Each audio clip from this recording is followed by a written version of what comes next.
Okay, friends, welcome back to the Applied Leadership Podcast. My name is Blaine Smith, and I'm joined, as always, by my good friend and business partner, Brandon Young. And we are two friends with one question, 30 minutes, and zero script. And we're taking this episode as a bit of a continuation from the last one, from episode 40, because last time we were talking about quitting, when to quit, how do you know if it's okay to quit, etc. And I think by the end of the episode, we had sort of opened up a can of worms uh, in a conversation around encouragement and accountability, and doing things together, and ways in which we can be better about sticking with things that we know are on the right path, but maybe we're having a hard time with it, or we feel alone, discouraged, etc. And so this time, I think what we want to do is talk about ways in which we can stay encouraged. How can we stay with it when we know we need to? What can we do for ourselves? How can we surround ourselves with others? How can we help our friends and colleagues to be better at staying with it when we think we probably should? Brandon, I think this is an interesting one for us because we talk quite a lot about perseverance and the difference between perseverance and endurance, and how sometimes kind of putting your head down and gutting it out is the important thing to do, even though it may not be completely consistent with kind of the perseverance mindset. So anyway, Even though it might hurt you sometimes, i.e., graduating Ranger School with compounded injuries. yeah. So let's get into that here, because you could get pretty fine in how you split these hairs as to whether or not we're enduring, or whether or not we're kind of growing and persevering. In any case, let's zoom out a little and not label it as either one, but let's just maybe start off talking more generally about what do we do to stay encouraged and energized and steadfast, and to stay on the path when we're having moments or periods of time where it feels like we just want to take a knee or exit. I think paying attention is really important, and where I want to start with this. I think you have to really pay attention. And I think it's really hard to be where your feet are. Pay attention to what is happening around you. Pay attention to what your body is telling you. Pay attention to what you're seeing.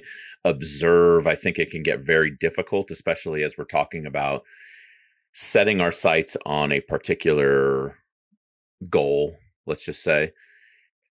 It can be very easy to be so singularly focused on that goal that you kind of miss the trail along the way, and you miss the little nuggets of gold along the trail. So I think you have to start by paying attention to what is actually happening around you, and to what you're endeavoring towards, and who you are doing it with, which then enables that, where we left this off last time, which where we felt like we had more to talk about, is perspective.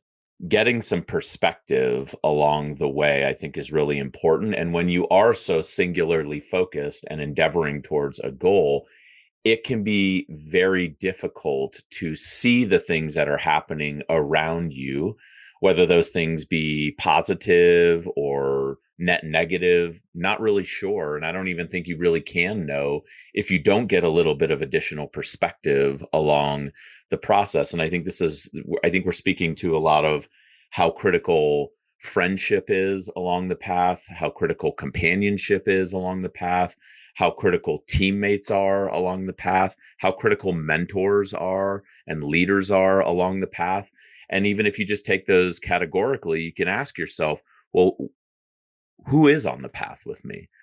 What friends, what advisors, what mentors, what teammates do I actually have along the path with me, which I think can be very difficult when you shrink the world down to maybe projects that you are individually responsible for example. So think about work projects that you're individually responsible for. Like, I am individually responsible for putting this marketing packet together and sending it out to market. I am individually responsible for the accounts in my territory. I am individually responsible for the goal that it leads to, the region that I'm responsible, all of those kind of things.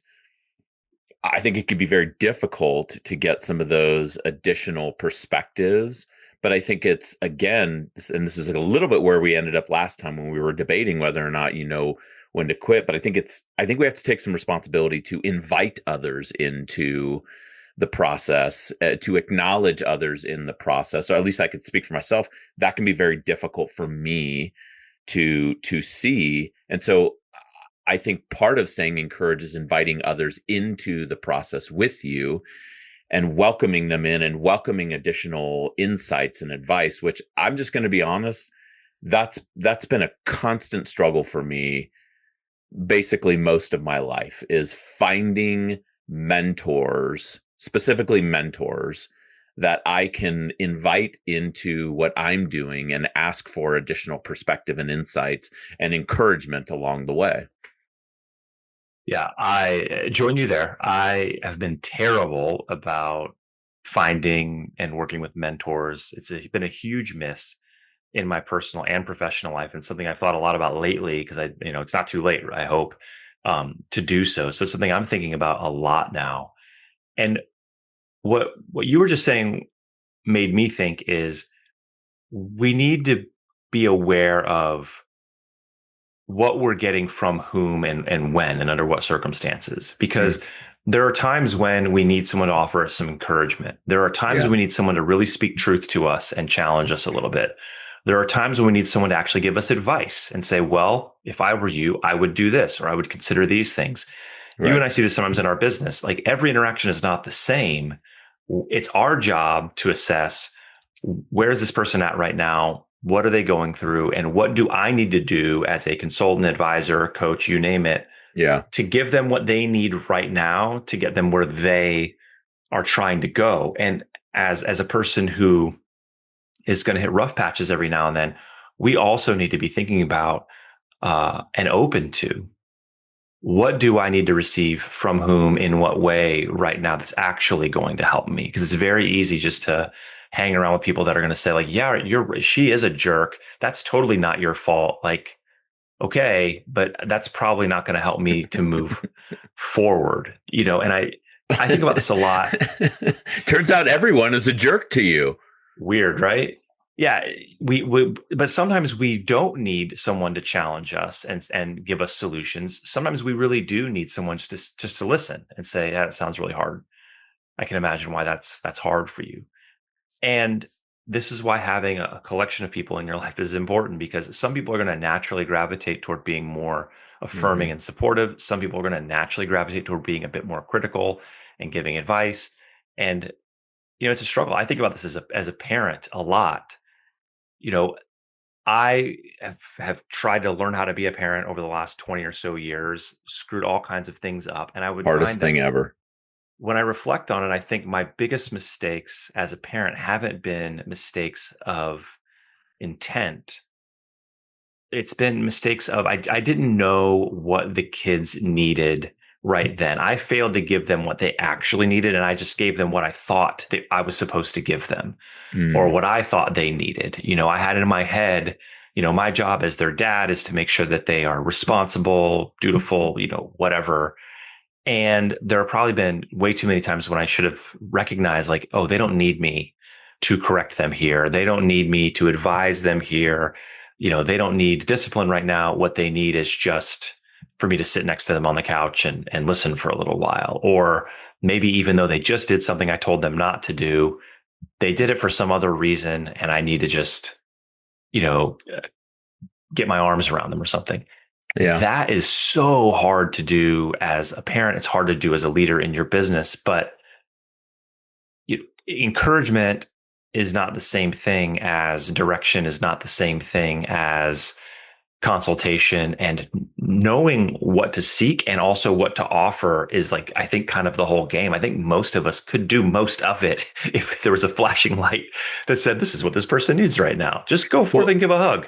But it's hard to do. It is hard to do. And in the lack of having that flashing light over somebody's head that says, encourage me today, or challenge me today, or just listen to me today. I think about this in terms of a marriage context with my spouse. I think about like I have adopted at times with Kelly the question, hey, I just want to ask, are you looking for advice right now, or do you just want me to listen right now? And that might sound mechanical, but that's something that I learned over the last couple of years, that's actually quite helpful, because I can't discern if there's a sign over your head right now. Like I don't know, but I care, and I really want to know, and I really want to help. Like I don't think many like spouses wake up in the morning and say like, how can I really, just hold my spouse's head underwater today? They're probably more thinking, how can I help my spouse? But we don't know.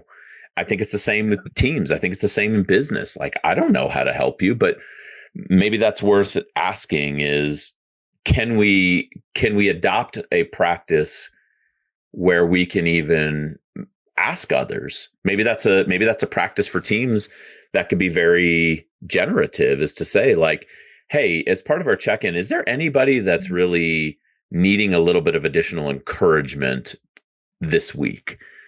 Is there a project that anyone's working on right now where you just feel like no matter how hard you run in the same direction, you're still running in place every single week?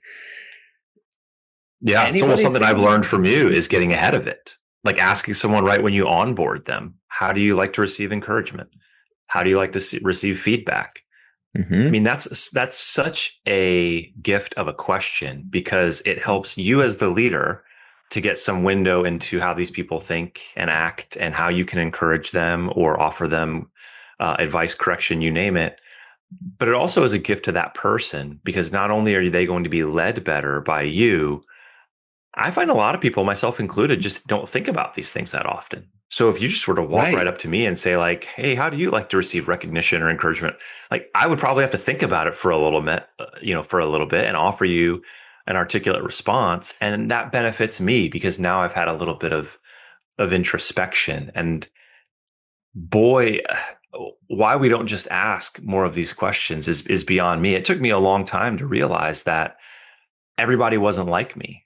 Everybody wasn't motivated the Yeah. same way that I was. And I had to behave differently as a leader around different people because some people, want more pats on the back. Some people want more kind of harsh and critical correction. Some people want to be mostly left alone. But you got to do the work to figure that out, or you can't give them what they need. Well, and just as much, I think what you're also hovering around, I want to go like a level deeper here, is that I think oftentimes it's hard to know what you need in the first place. It's hard to know that you do need encouragement. Maybe there are some ways to develop signals as to when I need encouragement. And again, this started with, how do you know when it's right to quit or when it's right to abandon a certain project? I still can't even feel comfortable saying quit. Like it's just, I can't do Go in it. another direction. Yeah. How do when do you know to kill a project, go in another direction, and all of that? I think that it's really easy to be disconnected from ourselves in this way. Or again, I have to speak for myself in this regard. And I know that I have lived a life where, as a soldier, there's a certain degree of disconnection that is required, a certain degree of compartmentalization that is required to do the job that you do. Candidly, for me, it started well before I entered the military. I know of myself that, the D word can be a little bit of a haunt, dissociation, that I have a bit of an unhealthy relationship with dissociation where I can just keep endeavoring in the same direction and let everything else fall by the wayside, while in the midst of it, my mind, body, and soul are paying the price in the process. And so I think, I know I'm getting like super deep here, but maybe just to kind of go a level above that, I think it's not unnatural. And I don't think I'm unique in this, that I can be unaware of what I actually need. I can become unaware that I am in need of encouragement in the midst of endeavoring towards something that matters very much. Yes. And We see this all over the place. And again, this is why having, a coach or a friend or somebody in your life just to hit the pause button with you can be so valuable because we're going so fast sometimes. And often, if we're kind of activated emotionally, we just don't know what we need. And we may do something or reach for something or act in Hmm. a way that we think is what we want, but we might just be reaching for a short term fix. We might just be reaching for comfort. We might just blow something up and quit when really we just needed to stick with it a little longer and or take a break from it and that kind of thing. This is why that perspective and that outside view is so critical because we're not particularly good as humans at knowing what we need. And some of us spend a little more time on this than others. But the bottom line is, especially if we're jacked up emotionally or we're going through something really hard, we may not know. And we're sort of lucky that we have an 8-year-old in our house who will get really frustrated and really activated sometimes. And we'll say like, "Hey, what do you need?" And she'll say, "I don't know." And that's hard as a parent. And you're like, okay, my training has to kick in here. Now I have to be the grown up and comfort her because she's doesn't even know what she needs. She doesn't know if she needs a snack. She doesn't know if she needs some rest or whatever. And so you go to the basics. You're like, halt. Is she hungry, angry, lonely, or tired, or some combination, right? Yes. And dude, I'm telling you that stuff works. Like having a basic practice that allows you just to press pause, take a step back, and say, there's only so many reasons a human being gets really distressed. So let's just start big picture and work our way down and see if we can get to the core of the issue. We tend to want to go so narrow so quickly, like, oh, it's that thing. So and so said this or did this or this happened, and it's that. Like, Mm. maybe, or maybe that's just the thing that we're kind of projecting our frustration or our discouragement onto, and really it's something else.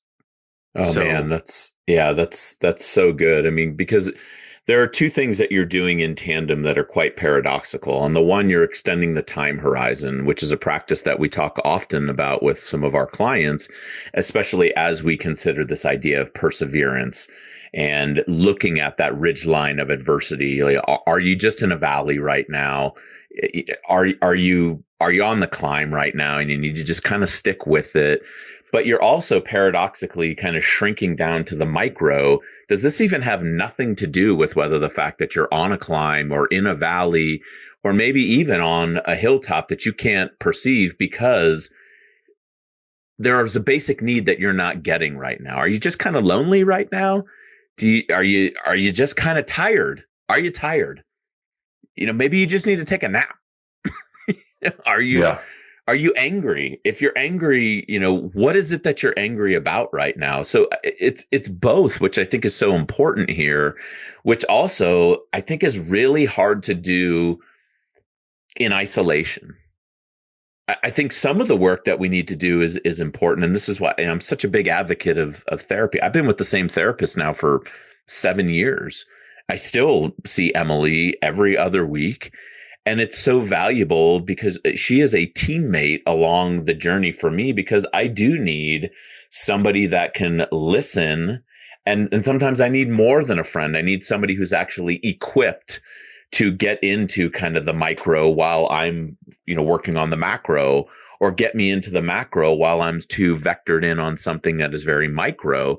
So I do think it's valuable to note that sometimes we do need more than a friend. Sometimes we need somebody who's actually skilled and trained in the way to get into some of these things, because I think measuring the paradox there of what's going on, extending the time horizon while also what is happening in the micro right now, I think both are pretty important. Yeah, I want to say a little bit more about that actually, because I think when we are seeking advice, encouragement, challenge, etc., we also need to be aware of the person providing it to us and the role they play in our lives. Because if we're talking to a friend, an aunt and uncle, a spouse, I mean, these are people who have some skin in the game. They have a long lasting relationship in our life, presumably. And so it doesn't mean they can't give great perspective and feedback and insight, but we also have to recognize that they are very much a part of our ecosystem and they are part of our life. Whereas a therapist, a counselor, a chaplain, a coach, a consultant, perhaps even, like they have a true third party perspective, which is different than that of a friend or family member. So that is what can be so valuable, is that a therapist or an advisor or a coach can look at it. And it's not that their insights are sharper or necessarily better. It's that they can deliver them to you in a way that says, look, you've asked me to do this and this is what I'm doing. Whereas, maybe your cousin or your best friend will withhold a little bit, will hold back a little bit on some of that because they also value the relationship and are less likely to do things that may damage the relationship. And so, and again, everyone's different. Some people are just perfectly happy to call balls and strikes and, you know, they know you'll come back. But this is something to consider as well, is the nature of the person that we're getting this counsel or this encouragement from, because, they've got a role to play in your immediate circumstances as well. Yeah, I appreciate you've brought me back to where you had mentioned this in a parenting context, and I have found this to be very difficult because I am a little bit more skewed to calling all the balls and the strikes, and my kids don't need me to call balls and strikes. They need to just strike out sometimes. And they need to get a walk sometimes. They need to just experience it on their own. They don't need me in their ear constantly telling them what is a ball and a strike. And sometimes when they strike out, all they need is for me to be a hug in the dugout. And Yeah. that's hard. Yeah, I just have sucked at that so often. I realize it now. Having a daughter really helped me soften the edges on this, because she so obviously needs different things than the boys needed when they were little. So it's a little bit easier for me Yeah. to see that. I also have a wonderful wife who's able to kind of model this and point it out to me, and we can do it together. So that's great. But regardless, I I have to recognize my role in their life and what I also am trying to get out of that relationship. Because I'd love to say, like, I objectively only want to do what's best for my kids. And I think that's mostly true. But I also want to maintain a relationship with them. I want to feel like a good dad. I want to do the right things. And so it gets pretty sticky pretty quickly when it comes to this kind of thing. And I think all we can do is kind of our best for one another, but also acknowledge that even if we're all trying to do our best all the time, some of this is just fraught with, messiness because we're people and we're in relationships. Yeah. Do you think that, and again, I'm bundling this back to how we started with this on the previous episode, but as a sign of when it's time to quit something, if you have been at it and in earnest for quite some time and it brings nothing but discouragement to your heart? I think maybe, very possibly. And I would take a stab at a few reasons why you may feel consistently discouraged. One is maybe you just felt like you should do this and it's not really what you want. Maybe your parents wanted you to be a doctor and you're smart Right. enough to get through med school, but you're constantly discouraged. Maybe it's because you really just don't truly want it, and it also could be because maybe you're just not good enough at it. Like there are things I could endeavor to do that I'm totally committed to, and I'm consistently discouraged because I may have to look in the mirror occasionally and say, like, I am just not cut out for this. I just do not have what it takes to be this at this level. That's also true sometimes. It could also be environment. And so I would say that maybe you're generally doing kind of the right thing, but you're doing it in a sucky environment. And so you just feel exhausted and discouraged all the time because you're doing it in a toxic culture. And so maybe the med school program you're in is actually just full of a bunch of bully professors and a-holes. And it's not medicine and it's not your brain. It's just the environment sucks. And so, yeah, it may be time to quit or change or move on, and maybe in different ways. Like maybe you need to say, hey, I gave this my best shot. I'm not going to be on the PGA tour or a UFC fighter or whatever. I'm just not good enough and I can move on now. Or maybe it's this is not the place for me and I need to transfer colleges and go somewhere else because it's just not a healthy environment. Or maybe you look yourself in the mirror and you say, I'm going to have that hard conversation with mom and dad because I don't want to take over the family business. I really just want to go do this. It's hard, but yeah, I think if you're constantly discouraged, there are reasons for that, and you got to dig in, and something needs to change. Yeah, I mean, I'm trying to bring this down the ladder as well, right? You just talked about like a lot of like big things, like you're going to graduating a program or med school or UFC or PGA, which so few people can get Yep. to that level, right? But even if you just kind of like scaffold that down to something that is even more micro, whatever, whether it's a diet plan or a fitness routine or, whether it's just something simple, a project that you're working on. I think something that is really important to mention in all of that, which can stoke our encouragement and keep us oriented, is something that we've talked about often with others, which is the difference between pivoting and changing. Pivoting is just altering how you get to what you are trying to do, while change is changing what you are trying to do. And I think that, keeping in mind that maybe what you are looking for is just a little bit of a pivoting out of that environment, pivoting out of that specific program, pivoting from a different dietary approach, or pivoting how you're getting encouragement as you are going through that dietary approach. Adjusting the hows instead of the what, I think, is a really important frame to investigate before we decide to quit on anything because we feel a sense of discouragement along the way. Yeah, absolutely. I mean, how things are happening makes a huge impact on what it is that we were doing. So I think what we've kind of talked about here over the last half hour is get some third party perspective, maybe more than one if you can. Mm-hmm. Recognize, where they're coming from and what you may need from them. And if you're a leader, recognize who the person is and how they respond and what they actually need. I think the other thing we just really covered here is that an environment really matters too. And so, it might just be how we're doing things or where we're doing things, or maybe even when we're doing things that could make a huge difference. So I don't know, that's a lot to chew on. I kind of want to keep thinking about this one more. I know we've got to kind of wrap this up, but encouragement, challenge, advice.